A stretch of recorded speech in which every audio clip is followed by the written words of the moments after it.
belangrijkste nieuws uit Curaçao in het Nederland. Access Journaal, vers van de pers.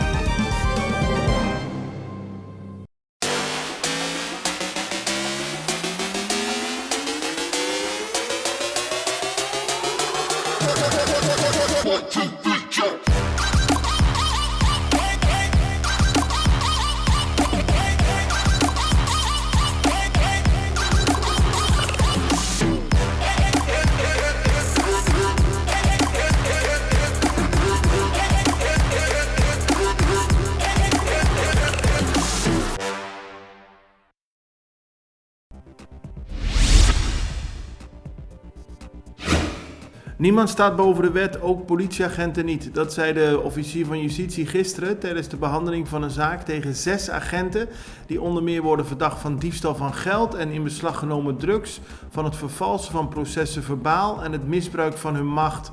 Tegen 1 agent werd 4 jaar gevangenisstraf geëist, waarvan 2 voorwaardelijk. Tegen een andere 3 jaar celstraf, waarvan 2 voorwaardelijk. De andere 3 moeten de straffen nog tegen zich horen eisen.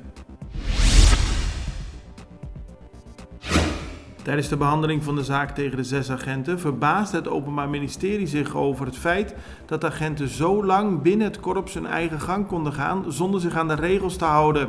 In beslag genomen geld gebruikten de agenten voor hun eigen koffieclub en ook stelde het Openbaar Ministerie de vraag wat er is gebeurd met in beslag genomen marihuana. Ze wilden weten of de agenten het misschien zelf hebben opgerookt. Na Colectra, nós toma tempo para servir ora com mais de comunibo. Llama no centro de cliente na telefone 0800-035 de Jaluna para Viernes voor die setor de mente te com setor de noite para turno serviço nan of patrão cita. Se você traz cita para já sabra, também por hora. Por escolher para trabalhar, riba aqualectra.com e aproveitar a mesura, põe o documento na cerca para visita cerca nós vai mais fácil. Sim, a Colectra su centro de cliente wordt klaar para servir na momento como te comini abo.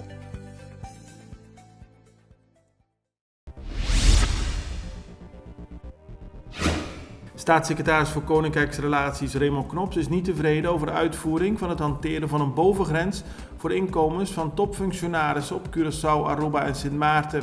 Dat blijkt uit een brief die Knops naar de Tweede Kamer heeft gestuurd.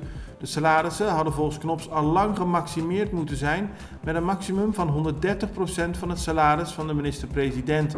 Uit onderzoek blijkt dat de door de landen opgestelde regelingen grote verschillen vertonen. Ook blijken die regelingen onvoldoende effectief te zijn, aldus Knops. Volgens cijfers van de Curaçaose overheid zijn gisteren 3 COVID-patiënten overleden. Die waren opgenomen in het CMC. In totaal is het aantal doden op Curaçao sinds het begin van de coronacrisis gestegen naar 168. Op dit moment liggen 19 mensen met corona in het ziekenhuis. Hiervan liggen 9 personen op de intensive care.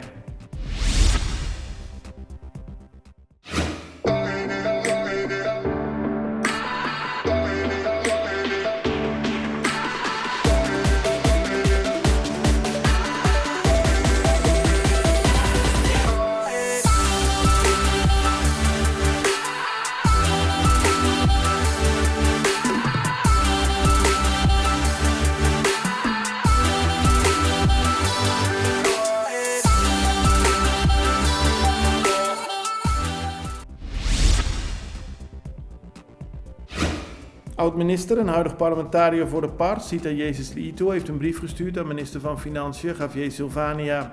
Jezus Liitu wil weten of het waar is dat de Curaçaose regering een vergadering heeft gehad met Hoensang Ansari, eigenaar van Enya. Zoals bekend valt Enya onder een noodregeling van een centrale bank en daarom wil Jezus Liitu weten of de Curaçaose regering zonder overleg met de centrale bank met Ansari in gesprek is getreden. Het toerisme trekt weer aan op Curaçao en dat geldt ook voor het cruise-toerisme. In juni kwam voor het eerst sinds lange tijd weer een cruiseschip naar Curaçao. Dat was toen de Celebrity Millennium. Deze maand wordt het druk, maar in november sprandt het helemaal de kroon. Bijna elke dag van die maand staan er 1 of meerdere cruiseschepen gepland om op Curaçao aan te meren.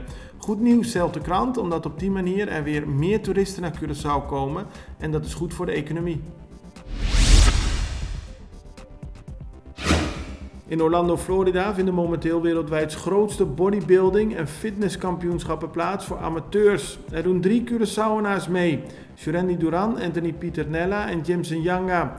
De Extra weet vanochtend te melden dat Jurendi Duran 2 medailles heeft gewonnen tijdens Olympia Amateur. Het belangrijkste nieuws uit Curaçao in het Nederland. Access Journaal, vers van de pers.